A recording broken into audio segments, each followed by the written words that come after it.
لانے میں کیا ہے؟ میں تم میں موجود ہوں، تم میری زلفوں کو سنورتے دیکھتے ہو، میرے چہرے کی رعنائیوں کو دیکھتے ہو، اور میرے ہاتھوں سے چشمے نکلتے دیکھتے ہو، کھاری کنویں کو میٹھا ہوتے دیکھتے ہو، جانوروں کو مجھے سجدہ کرتے دیکھتے ہو، سورج کو واپس پلٹتے دیکھتے ہو، چاند کو میری انگلی کے اشارے پر چلتے تم نے دیکھا ہے، تمہارا ایمان عاجب کیسے ہو سکتا ہے؟ تم تو ہر وقت میرے جلووں کا نظارہ کرتے رہتے ہو۔ تو پھر نبی اکرم صلی اللہ علیہ وسلم کی بارگاہ میں عرض کرتے، یا رسول اللہ صلی اللہ علیہ وسلم، جب فرشتوں کا ایمان عاجب نہیں، نبیوں کا نہیں، اور ہم بھی نہیں، تو یا رسول اللہ پھر آپ ہی بتا دیجئے سب سے عاجب ایمان والا کون ہے؟ تو قال رسول اللہ صلی اللہ علیہ وسلم، ان عاجب الخلق الی ایمانا لقوم یکونون من بعدی یجدون صحفا فیہا کتاب یؤمنون بما فیہا۔ فرمایا سب سے عاجب ایمان والا وہ ہے جو جس نے نہ مجھے تکا ہوگا نہ رب کو دیکھا ہوگا، سب سے بعد میں آئیں گے اور ان پر وحی بھی نازل نہیں ہوگی اور میرے جلووں کی رعنائیاں بھی انہیں نہیں دیکھی ہوگی، وہ قوم ہوگی جو سب سے بعد میں آئیں گے اور بن دیکھے مجھ سے محبت کرنے والے، وہ قدر والے لوگ جن کی قدر کی جا رہی ہے کہ اس قدر والے کہ اللہ رب العزت کے رسول صلی اللہ علیہ وآلہ وسلم کے توسل سے اس امت کی قدر کی جا رہی ہے اور اس امت کو قدر و منزلت نصیب ہو رہی ہے۔ اللہ رب العزت نے اس قدر والی رات میں اس قرآن پاک کو نازل کیا اور قرآن پاک کو اس قدر والی رات میں نازل کر کے لوگوں کو بتا دیا کہ یہ بڑی عظمت والی اور بڑے شرف والی رات ہے۔ اور اس رات کے بارے میں سیدہ عائشہ صدیقہ رضی اللہ تعالی عنہ آپ بیان کرتی ہیں، کان رسول اللہ صلی اللہ علیہ وسلم یجتہد فی العشر الاواخر ما لا یجتہد فی غیرہ۔ نبی اکرم صلی اللہ علیہ وسلم جتنا آخری عشرے میں عبادت میں کوشش کرتے اتنی کسی اور عشرے میں نہیں کیا کرتے تھے۔ آپ اس قدر شدہ میزارہ ہو اپنے طے بند کو سختی سے باندھ لیتے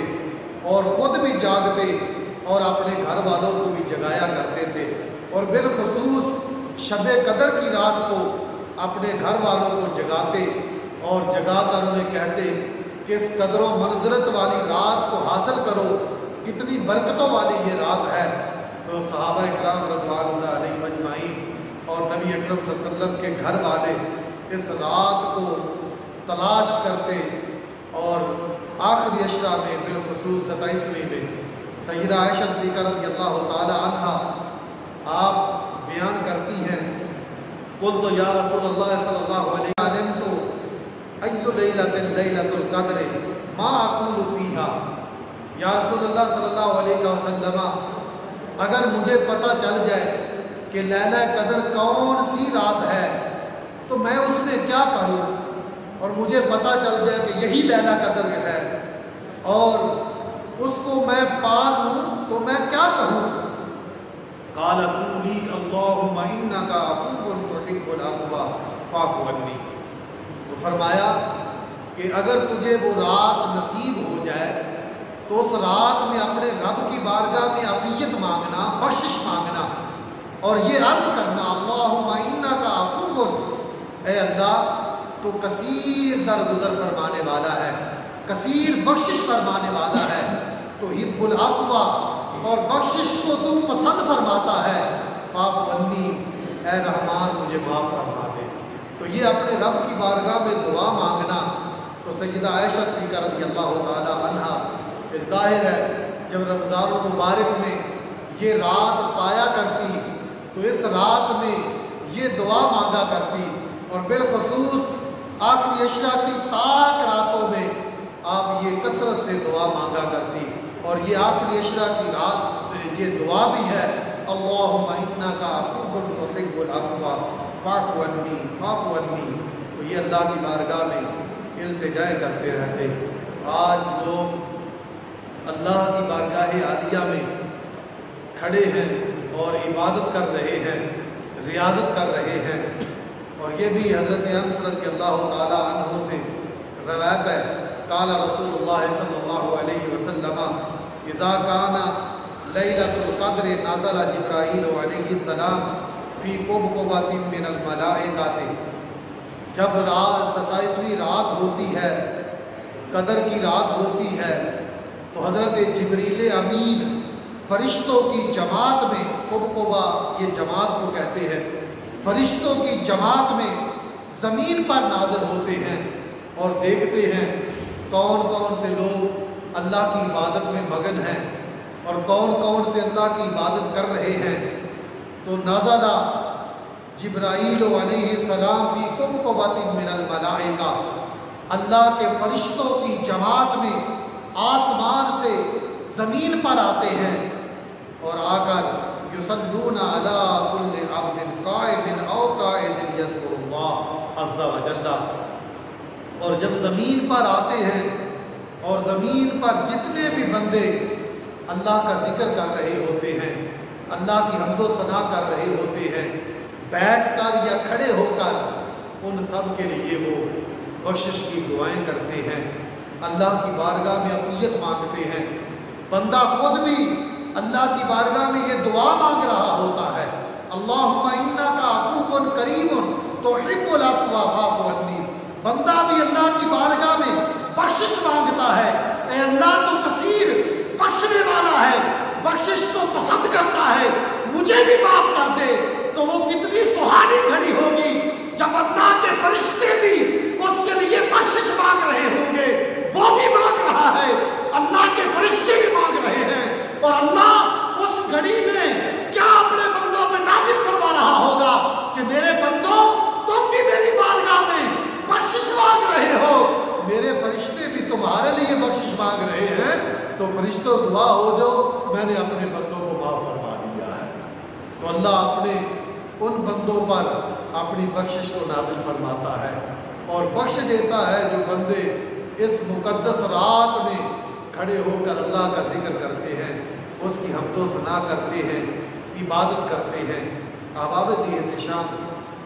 یہ بڑی مقدس رات ہے، ہر طرف دیکھو لوگ عبادت میں مگن ہیں، اور پھر اس موذی مرض اور اس کی وبا جو پورے عالم میں پھیلی ہوئی ہے اور لوگ پریشان ہیں اس کی وجہ سے،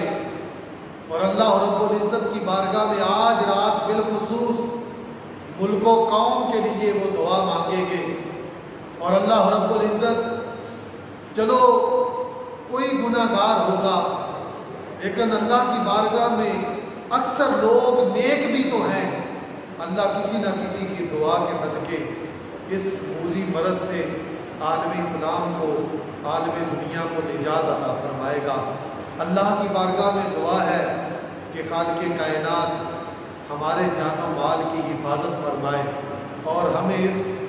وبا سے نجات عطا فرمائے جو اس پورے عالم کو گھیرے میں لیے ہوئے ہے، اور ہم حکومت پاکستان کا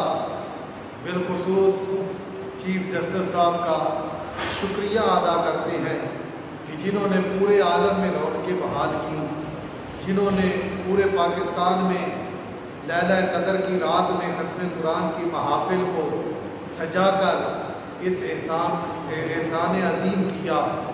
اور یہ قسمت کی بات ہوتی ہے، بڑے بڑے وزراء یہ کریڈٹ نہیں لے سکے، حالانکہ چاہیے یہ تھا کہ یہ وزراء اور یہ لوگ بیٹھ کر مساجد کے بارے میں سوچتے اور کہتے کہ جاؤ اللہ کے گھر میں، اللہ اس وقت روٹھا ہوا ہے، اس رب کو مناؤ، اگر مان گیا وہ رب مان گیا تو سمجھنا یہ موذی مرض سے ہمیں نجات عطا فرما دے گا۔ لیکن وہ تو کریڈٹ نہ لے سکے، جس کے ذمہ کریڈٹ تھا اللہ نے اسی کو عطا کر دیا۔ ہم پاکستان کے چیف جسٹس کا شکریہ ادا کرتے ہیں اور بالخصوص حکومت پاکستان کے بھی ہم مشکور ہیں کہ جنہوں نے اس عالم میں رونقیں بحال کی اور ہر طرف لوگ اللہ کا ذکر کر رہے ہیں، اس کی عبادت کر رہے ہیں۔ اللہ سمجھنے کی توفیق عطا فرمائے۔ وآخر دعوانا الحمد للہ رب العالمین۔